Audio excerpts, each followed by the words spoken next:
dernière vidéo de lecture pour ce défi des un jour une vidéo pendant un mois. On va lire les 2 derniers chapitres de Le Petit Garçon qui n'aimait pas lire. Voilà. Donc j'espère que ça va vous plaire. Que voilà. Donc c'est parti. On va commencer. Chapitre 8. Il était une fois. Petite princesse, que dirait ton père si tu ne revenais jamais? Lui dis-je pour la convaincre de m'écouter. Ne serait-il pas le plus malheureux des hommes? Car j'ai cru comprendre qu'il t'aimait beaucoup. Vous avez raison, cher Hugo, me répondit-elle en sanglotant. Mais si je dois toute ma vie supporter les mauvais traitements de ma méchante belle-mère et de mes belles-sœurs égoïstes, laides et méchantes, alors je préfère encore aller me marier avec la barbe bleue ou me faire manger par les loups. Ma petite princesse ne voulait rien entendre. C'est comme ça, les petites princesses, c'est souvent têtu. Et si nous lisions la suite de ton histoire, lui dis-je avec joie. Qui sait si les choses ne vont pas s'arranger? As-tu vu comme les contes sont surprenants? Peut-être que le tien te réserve de bonnes surprises. J'ai surtout compris qu'ils étaient la plupart du temps cruels et remplis de personnages effrayants. Je continue à réfléchir. Dis-moi, petite princesse, une question me vient à l'esprit.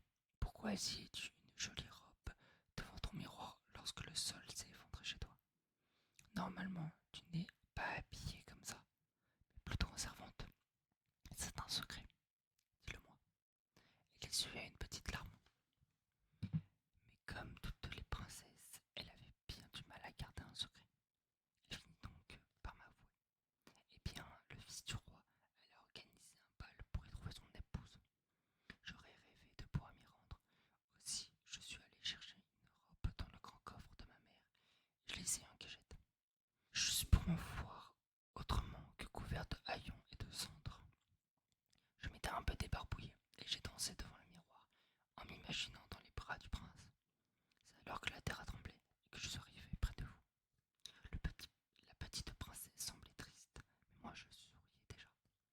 Je n'avais qu'une hâte, lire, lire pour découvrir la suite de son histoire. J'étais certain que celle-ci allait être meilleure, car j'avais remarqué que les contes finissaient souvent bien pour les jeunes filles, douces et pleines de bonté, comme ma petite princesse. Pour ne pas lui révéler ce qui allait lui arriver, je me mis à lire la suite du conte de Cendrillon tout bas dans ma tête. J'avalais les pages, une à une, je ne pouvais plus m'arrêter. Et tout en lisant, je souriais, découvrant que ma petite princesse allait parvenir à se rendre en bal dans son carrosse en citrouille. Puis mieux encore, que le prince allait la trouver charmante et vouloir l'épouser. Tout ce dont elle avait tant rêvé. Pourquoi souriez-vous, cher Hugo? Me demandait-elle avec curiosité en me regardant lire.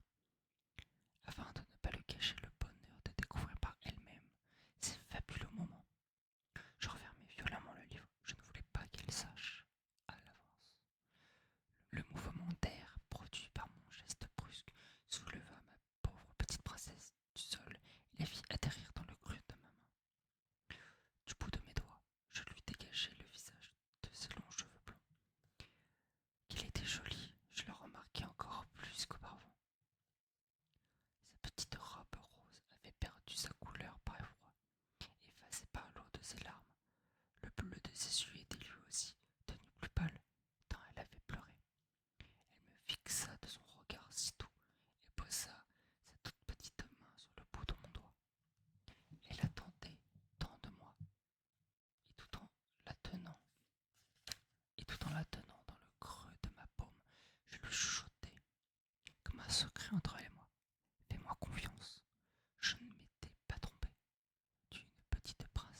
posé à côté du grand livre de contes.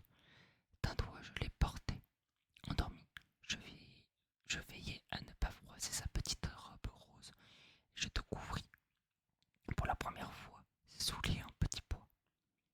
Il n'y avait plus aucun bruit dans la bibliothèque. Seuls ses soupirs légers, comme un murmure, venaient rompre le silence du lieu. Son simple souffle suffisait à agiter son petit corps de papier. Mais alors que la nuit nous enveloppait, j'entendis un bruit effroyable qui vint rompre le calme ambiant. C'étaient des sons métalliques, des voix fortes et impatientes, comme si on frappait violemment autour de moi. J'aperçus alors la porte de la bibliothèque qui bougeait. Quelqu'un y avait introduit une clé et tentait de l'ouvrir. J'aurais dû aimer ce moment. J'avais tant espéré voir apparaître quelqu'un pour me sauver de mon enfermement. Pourtant, désormais, je n'avais plus envie de voir personne. J'étais bien avec ma petite princesse et tous ses livres. Alors soudain, j'ai réalisé qu'avant que quelqu'un ne vienne me chercher, il me fallait absolument remettre ma petite Cendrillon dans son histoire. Je m'empressai d'ouvrir mon livre de contes à la page d'où elle était tombée. J'aperçus sur un grand dessin une petite chambre, toute simple, un peu pauvre, dans laquelle se dressait un beau miroir sur pied. Mais personne ne se mirait dedans. C'était là que je devais la remettre. C'était là qu'elle allait de nouveau danser devant son reflet, en rêvant d'être une princesse. Alors, à contre-cœur, mais pour son bien, je l'ai soulevée doucement et l'ai glissée sur sa page. Non loin de moi, les bruits se faisaient plus forts. Il n'allait plus tarder à arriver. Je devais faire vite. Aurais-je dû la réveiller pour lui dire au revoir? Peut-être. Pourtant, je ne l'ai pas fait. Pour rien au monde, je n'aurais voulu apercevoir de nouveau des larmes couler sur ses petites joues de papier. À peine avais-je eu le temps de la poser endormie devant son miroir qu'une voix puissante se fit entendre. Hugo, Hugo, c'était mon père qui se précipitait sur moi pour me serrer dans ses bras. Tout juste le temps de refermer brusquement le livre de contes. Tandis qu'il m'écrasait contre sa poitrine, je sentis la main douce et bienveillante de ma maman qui passait dans mes cheveux. Ils étaient tous là, mes parents, la maîtresse, le directeur de l'école, la bibliothécaire et même 2 agents de la police. Nous étions si inquiets, marmonnait mon père, la bouche collée dans mes cheveux. Il me serrait toujours plus fort. Tu sais, ajouta-t-il un peu nerveux, plus jamais je ne me comporterai comme je l'ai fait avec toi. Si tu n'aimes pas les livres, ce n'est pas grave. Avec maman, on a réfléchi. On pourrait t'inscrire au club de foot ou alors auprès de l'association qui s'occupe du cyclisme. Hein, ce serait une bonne idée ça. Oh Hugo, j'ai eu si peur qu'il te soit arrivé quelque chose de grave. Et il me serrait encore plus fort, presque à m'en couper le souffle. Je suis désolé, poursuivit la maîtresse. Je ne me suis pas rendu compte que tu n'étais pas revenu avec nous. Viens vite, dit maman, en me caressant de son sourire d'amour. Rentrons à la maison. Tu as passé bien assez de temps ici, surtout pour toi qui n'aime pas les livres. Viens, mon pauvre chéri. Aussi incroyable que cela puisse paraître, toutes leurs déclarations d'amour ne me réjouissaient pas autant que je l'aurais pensé. Car tandis qu'ils me couvraient tous de tendresse et de caresses, je ne parvenais pas à détacher mes yeux du gros livre de contes. Je ne me préoccupais que d'une seule chose. Ma petite princesse s'était-elle réveillée? Avait-elle séché ses larmes? Dansait-elle de nouveau devant son miroir? Comme je rêvais encore au moment magique que je venais de vivre en sa compagnie. Ma mère me saisit la main pour m'emmener avec elle, et alors que je m'apprêtais à franchir le seuil de la porte, je m'exclamai. Attendez, je voudrais prendre un livre avant de partir. Papa resta stupéfait. Maman me regarda avec étonnement. Seule la maîtresse dit, bien sûr Hugo, va vite, car personne ne voulait me contrarier. Je me précipitai alors sur le gros livre de contes, veillant à ne pas le renverser. Chacun prit le plus grand soin de moi. Une fois rentré à la maison, maman me mit au lit et me porta comme un bébé. Papa passait régulièrement la tête dans ma chambre en me lançant de grands sourires. Tu peux regarder un peu la télévision avant de dormir si tu veux, me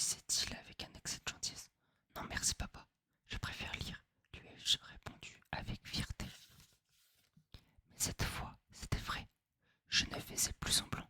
Pour la première fois de ma vie, je n'avais aucune envie de regarder la télévision. Je n'avais plus qu'un seul désir, ouvrir mon grand livre pour aller y retrouver ma petite princesse et tous les personnages étranges et merveilleux des contes du monde entier.